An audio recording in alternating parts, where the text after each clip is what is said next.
Sir నమస్కారం sir. నమస్తే. Sir producer Nagavamsi గారు ఎప్పుడు ఏదో ఒక స్టేట్మెంట్ ఇస్తూ ఉంటారు సినిమాలకు సంబంధించి. సోషల్ మీడియాలో వైరల్ అవుతుంది. అంటే మీమ్స్‌కు అండ్ ట్రోలింగ్‌కి కూడా గురవుతుంది. అంటే ట్రోలింగ్ చేసే స్టఫ్ ఇస్తూ ఉంటారు ఆయన. ఇప్పుడు మళ్ళీ ఇంకో స్టేట్మెంట్ ఇచ్చారు సార్. అది కూడా సోషల్ మీడియాలో ట్రోల్ అవుతుంది. అదేంటంటే మార్నింగ్ 1 AM షోకి మీరు నిద్ర మబ్బులతో వచ్చారు. అందుకే 'దేవరా' సినిమా మీకు ఎక్కలేదు. ఇప్పుడు 'డాకు మహారాజ్' సినిమాకి 4 AM షోస్ ప్లాన్ చేశారు. మంచిగా మీరు ఫ్రెష్ అప్ అయితే మీకు ఎక్కుతుంది సినిమా అన్నట్టు మాట్లాడేశారు. అంటే మళ్ళీ ఇక్కడ ఆడియన్స్‌ని ఆయన టార్గెట్ చేసి ఆడియన్సే సరిగ్గా అర్థం చేసుకోలేకపోయారు సినిమా అని చెప్పేసి పాయింట్అవుట్ చేసి మరి మాట్లాడుతున్నారని చెప్పి సోషల్ మీడియాలో చర్చించుకుంటున్నారు సార్. మరి ఆయన కామెంట్స్ మీరు ఏ విధంగా చూస్తారు సార్? అంటే 'పుష్ప 2'కి 9:30కి పర్మిషన్ ఇచ్చారు. అవును. 9:30 షోస్ పడ్డాయి. హ్మ్. ఇంకొంచెం ముందుకెళ్తే కొన్ని చోట్ల పర్మిషన్ లేకుండా కొంచెం చొరవ చేసి 6:30కి వేసిన సెంటర్లు కూడా ఉన్నాయి. మరి ఈయన వేయమన్నాడా, అర్ధరాత్రి పూట వస్తే నెగిటివ్ టాక్ వస్తుంది, ముందే వేయండి అని ఏమన్నా సలహా చెప్పాడా అనేది చూడాలి.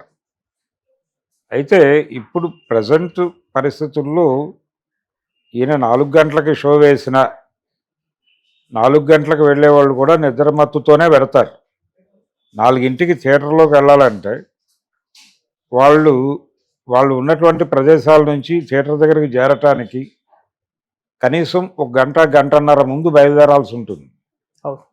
ప్రిపరేషన్కి ఇంకొక అరగంట వేసుకుంటే 2 గంటలకు 1:00 షోకి వెళ్ళటానికి దానికి పెద్ద తేడా ఏం లేదు. పైగా నిద్రపోయి లేచి వెళ్ళటం అనేది సఫరింగ్ వ్యవహారం. 1:00 షో అనేది ఆల్రెడీ ఏదో ఒక యాక్టివిటీలో ఉండి చూసి వచ్చేస్తారు సినిమాని. సో అక్కడితో అయిపోతుంది. 3:00, 4:00 వచ్చి పడుకుని నిద్రపోతారు. పొద్దున్నే లైఫ్ డే ఫ్రెష్గా స్టార్ట్ అవుతుంది.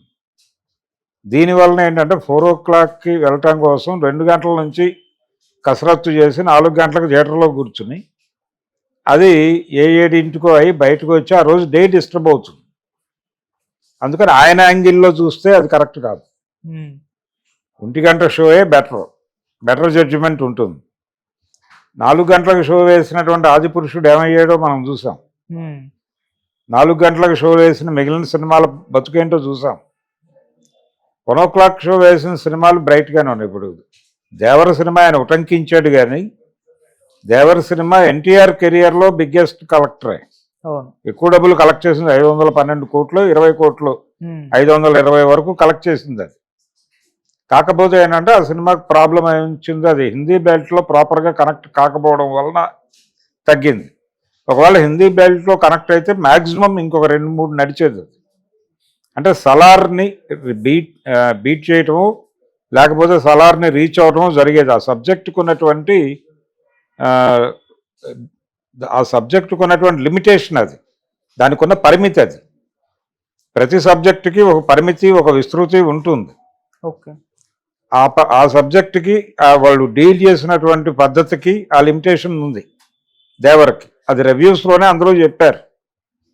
సో ఆ మేరకే నడిచింది అది. అంతకు మించి వేరే ఎక్స్పెక్టేషన్స్ ఏం లేవు. ఓకే. నిజానికి ఈ సంవత్సరం రిలీజ్ అయిన, అంటే 2024లో రిలీజ్ అయిన బిగ్ హిట్ సినిమాలులో అది దానికి 4వ ప్లేసు దక్కింది. దానికి 3వ ప్లేస్లోనూ నిలబడింది ఆ సినిమా. అంటే 'పుష్ప' నెంబర్ 1 అనుకుంటే, నెంబర్ 2 కల్కి అనుకుంటే, నెంబర్ 3 పొజిషన్లో 'దేవర' ఉన్నాడు. ఓకే. కాబట్టి 3rd పొజిషన్లో ఉన్న సినిమాని అదేమి ఇబ్బంది పెట్టిన సినిమా ఏం కాదు వసూళ్ల పరంగా. సినిమా పరంగా అది చాలా గందరగోళం ఉన్నప్పటికీ వర్కౌట్ అయింది బాక్సాఫీస్ దగ్గర. 520 కోట్లు వాళ్ళు సాధించగలిగారు. అది 'దేవర'కి సంబంధించి ఆయన అంచనాకి సంబంధించిన వ్యవహారం. ఏ యాంగిల్లో చూసినా 4 షో అనేది వైబుల్ కాదు. నిద్ర చెడగొట్టడమే. దానికంటే 1:00కి గనుక వేస్తే 3 కల్లా పని అయిపోతుంది. బయటకు వచ్చేసి పడుకుంటారు, 8ంటికి లేచి ఫ్రెష్గా డే స్టార్ట్ అవుతుంది. కాబట్టి అదే బెటర్ ఆప్షన్. ఆడియన్స్ వైజ్ కూడా అదే అనుకుంటారు. ఓకే. అలా చూస్తే అంటే ఇప్పుడు నిజానికి 4 గంటల ఆటకు పర్మిషన్ ఇస్తారా అనేది కూడా అనుమానమే. ఎందుకంటే రెగ్యులర్ షోస్కి మాత్రమే పర్మిషన్లు ఇచ్చే మూడ్లో గవర్నమెంట్ ఉన్నట్టుగా కనిపిస్తోంది. ఆల్రెడీ 3 ఆటల గొడవ నడుస్తోంది అక్కడ. 3 ఆటలు అంటే 9:30 show, 1 o'clock show, 6 o'clock show. 6 గంటల ఆటే ఇబ్బందుల్లో ఉన్నప్పుడు ఈయనకి 4ంటికి ఎలా పర్మిషన్ ఇస్తారు గవర్నమెంట్ వైపు నుంచి? ఇక్కడ ఏ డెసిషన్ తీసుకుంటే అదే డెసిషన్ని ఫాలో అయ్యే మూడ్లో ఏపీ గవర్నమెంట్ ఉంది సినిమాలకు సంబంధించినంత వరకు. ఓకే. కాబట్టి అంత ఈజీ కాదు. ఈ 3 షోస్ అంటే 8 గంటల నుంచి రెగ్యులర్ షోస్ ఉంటాయి. 8 o'clock or 7:30 నుంచి ఉండొచ్చు.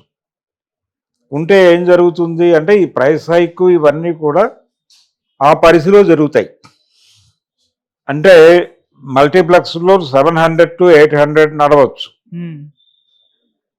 కానీ బాలకృష్ణ సినిమా ఆయన సినిమా బాలకృష్ణ సినిమాకి ఇప్పటివరకు ప్రైస్ హైక్ల మీద ఆధారపడాల. ఈవెన్ అఖండకి కానీ లేకపోతే భగవంత్ కేసరికి కానీ వాళ్ళు ఏమి ప్రైస్ హైక్కి వెళ్ళాల. నాగార్జున గారు కూడా ప్రైస్ హైక్కి వెళ్ళాల ఆయన గత సినిమాకి.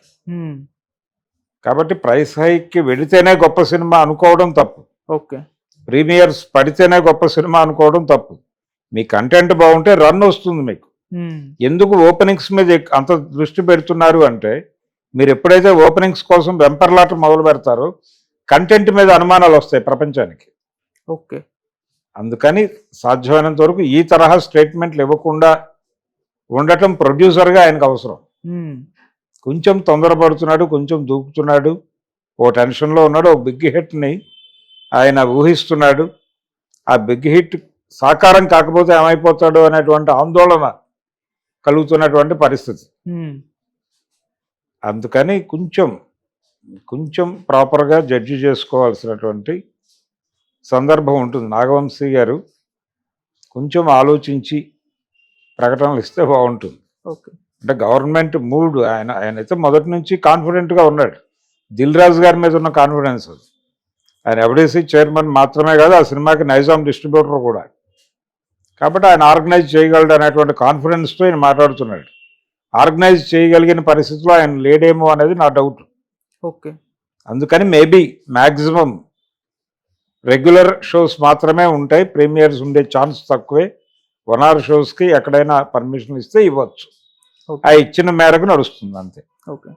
ఇది ఇలా ఉద్యమంగా జరగటము 4 ఆటలు 5 ఆటలు ఆ అకౌంట్లో నడిపేశారు మొన్న, అలా జరిగే ఛాన్స్ అయితే తక్కువే.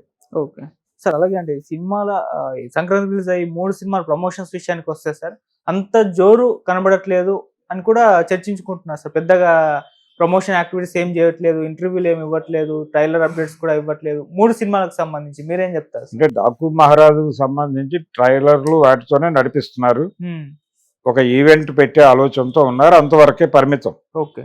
బాలకృష్ణ సినిమాలకు రెగ్యులర్గా జరిగేది అదే. గేమ్ చేంజర్కి ఆల్రెడీ వాళ్ళు ప్రమోషనల్ యాక్టివిటీ మొదలుపెట్టారు. అందులో భాగంగానే బాలయ్య గారి షోకి వెళ్ళారు. అలాగే రాజమండ్రిలో 5వ తారీఖు ఎప్పుడో ఈవెంట్ అంటున్నారు, 4 or 5 రాజమండ్రిలో ఈవెంట్, ఇంకొక ఈవెంట్ ఏపీలో ఉంటుంది, ఇంకొకటి తెలంగాణలో ఉంటుంది అంటున్నారు. అంటే తెలంగాణలో జరిగే ఈవెంట్కి రేవంత్ రెడ్డిని పిలవాలని, అక్కడ జరిగే ఈవెంట్కి పవన్ కళ్యాణ్ ఇన్వైట్ చేయాలి. ఆల్రెడీ ఇన్వైట్ చేశాడు ఆయన ఇంకా పూర్తి స్థాయి సమాధానం చెప్పాల. ఈరోజు లేదా రేపట్లో చెప్తాడు. చెప్పిన తర్వాత ప్రచారం మొదలవుతుంది ఆ ఈవెంట్కి సంబంధించి. పవన్ కళ్యాణ్ వస్తాడు, రేవంత్ రెడ్డి వస్తాడు అనేటువంటి ఒక అభిప్రాయాన్ని అయితే వాళ్ళు స్ప్రెడ్ చేస్తున్నారు. మొన్న జరిగిన మీటింగ్ రీత్యా సానుకూల అభిప్రాయాలు ఏర్పడినాయి మాకు మధ్య. దీన్ని ప్రపంచానికి తెలియజేయటం కోసం ఈ మీటింగ్కి ఆయన్ని పిలుస్తున్నామని అంటున్నారు వీళ్ళు యూనిట్ వైపు నుంచి. ఆయనకు కూడా అవసరం, ఇండస్ట్రీతో సాలిడారిటీ ఉంది నాకు అని ప్రపంచానికి చెప్పుకోవాల్సిన అవసరం ఆయనకు కూడా ఉంది. సో అందుకని ఈ ఈవెంట్స్ ఇవన్నీ ఆర్గనైజ్ చేస్తున్నారు నెమ్మదిగా.